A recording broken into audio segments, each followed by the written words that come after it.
Toloholava, great to talk to you. Thank you for having me. I believe this is the second time you've been on the show. And what have you been up to since we last spoke here on Radio Samoa? Well, we've just had our Labour Party conference over the weekend up in Auckland. Thanks for putting on some amazing weather, Auckland. It was a really warm atmosphere there and a lot of support for Labour too. And I was able to highlight the things that we've been doing over the last few months. We've made some big policy announcements, including 3 free doctors' visits for all New Zealanders.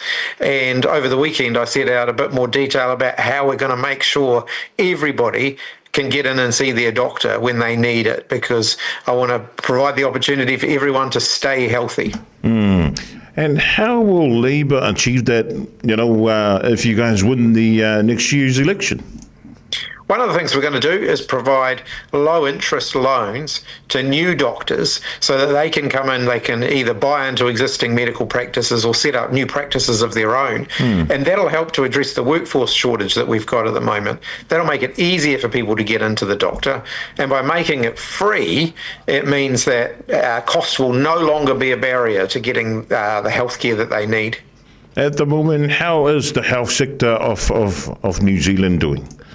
Our health system's under a huge amount of strain at the moment, and there's too many people ending up in our hospital emergency departments because they can't afford to go and see the doctor and they can't get the care that they need when they need it.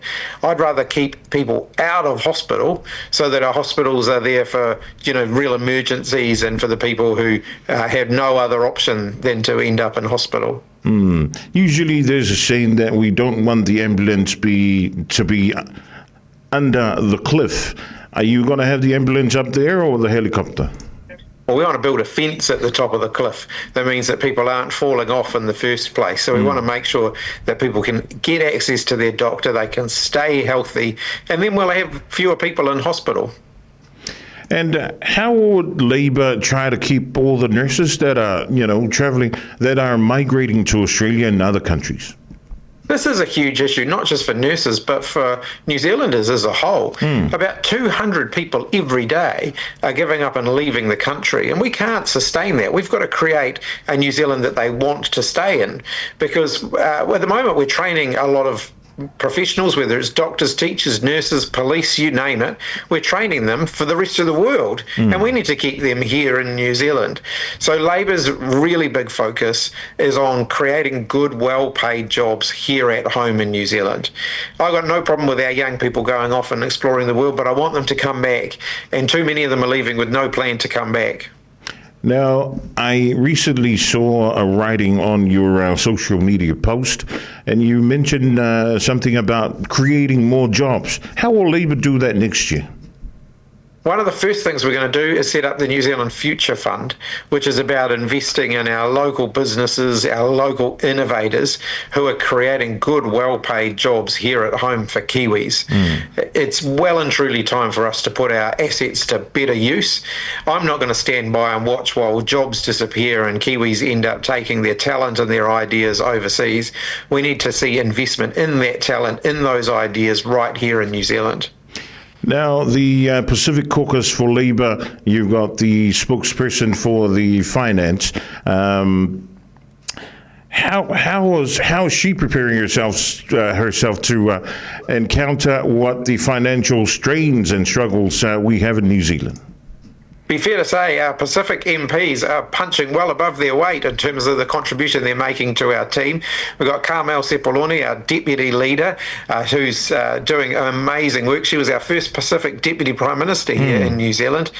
Barbara Edmonds, our Pacifica finance spokesperson, is doing a great job of helping to ensure that we're going to be able to balance the books and pay for all the promises that we're making. I said to Barbara and the whole team, we're not putting out any promises unless we know we can deliver on them. We've got to know that we can afford them. We've got to know that we have a plan to actually deliver on them, that they're realistic and they're practical, but also that they solve a problem. We haven't got room to do things just for the sake of it. We've got to do things that are going to help to get us out of the hole that the country's getting itself into. Now, if Labour forms the next New Zealand government, what would be your priority for the first 100 days in office? Well, one of my first priorities, setting up the New Zealand Future Fund so that we can get investment into productive New Zealand businesses, getting underway with implementing our policy for 3 free doctors' visits. Those are 2 things right in the beginning. We'll also have a few plans around how we make sure that hard work pays off. So reintroducing fair pay agreements, that's right up front and centre for us, so that people who are on lower pay at the moment don't get left behind in the economy. Now, I also heard some great news for you. You got engaged over the weekend, Chris? I did, and it was a very wonderful thing. I'm very, very lucky. My partner Tony and I have been together for a couple of years now, and we've had the wonders of bringing our 2 families together, and we're really looking forward to getting married. It'll probably be after the election, though, because we're going to have our hands full, I think, next year. Are you looking forward to the elections next year? I am looking forward to the elections next year. We've been out and about around the country over the last couple of years, and we've been talking and listening to a lot of people. And I'm looking forward to getting back out there and telling them what we're doing with their ideas. People have given us lots of ideas, lots of things to think about. We've been doing a lot of policy work, and now we get to go out there and tell people what we're going to do next time.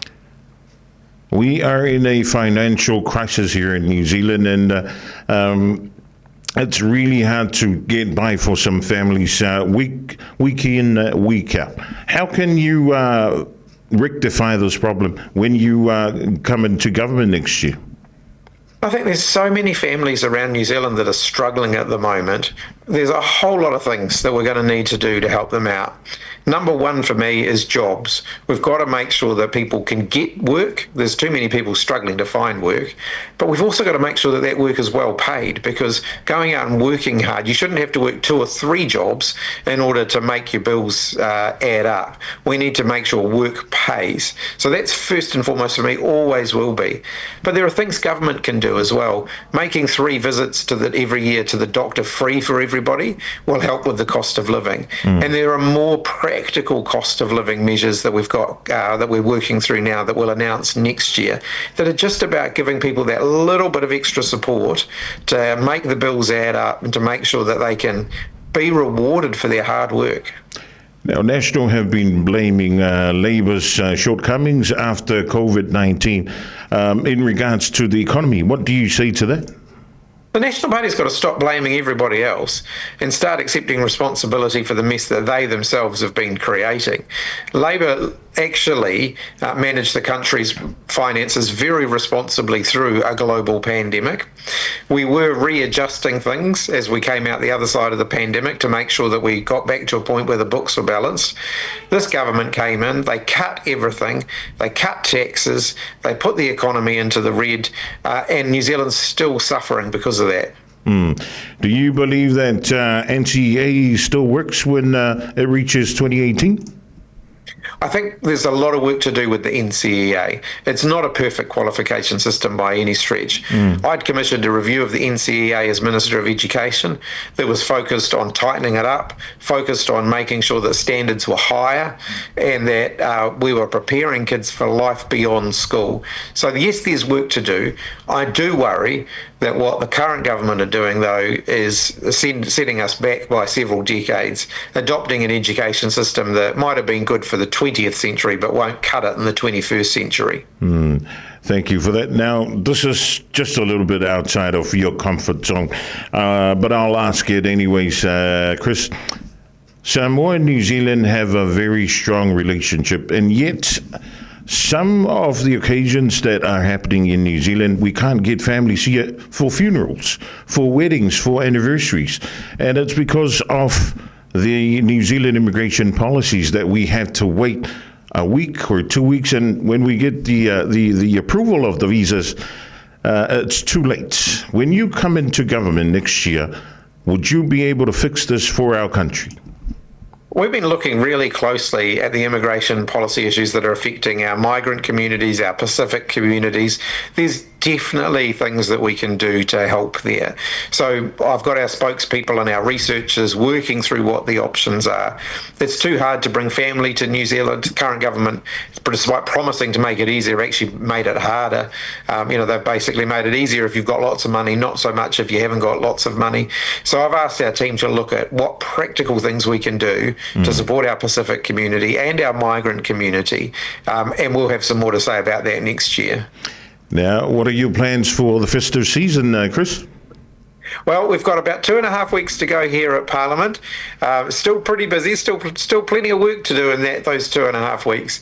And then I'm looking forward to having a little bit of time at the beach here in the Wellington region. So we'll be up on the Kapiti coast, enjoying some sunshine, hopefully some sand and a bit of swimming. Now, final message for all the Samoans watching and listening this afternoon. Well, all of my thanks to you for an amazing year. It's great to be out and about amongst our Samoan and our Pacific communities. Thank you for all of the love that you have shown towards us. Samoan, New Zealanders have been big supporters of Labour, and we really, really value that support. And I hope that we'll be able to continue to earn your trust and confidence.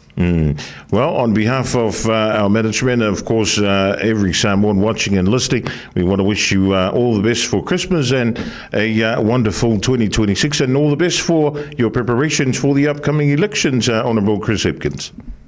Thanks very much. Great to talk to you, and I'm sure we'll talk again as we head towards the election next year. A pleasure having you on board, sir. And now you take care and have a lovely weekend. Take care. Le fionga I le teitai le vang whai le leipa Honourable Chris Hipkins e pio mai moa ma whaafunga ti le tātou turu o le rivang o le Aoauli I lana sauranga I a wale no silfia le tātou turu o tāpidanga I a mafuafunga le vang whai le leipa a o sauri atu le mo le whai ngol dito sanga e mi se le whinga palo te tele a le malo ni sila I le nā tau sanga fau.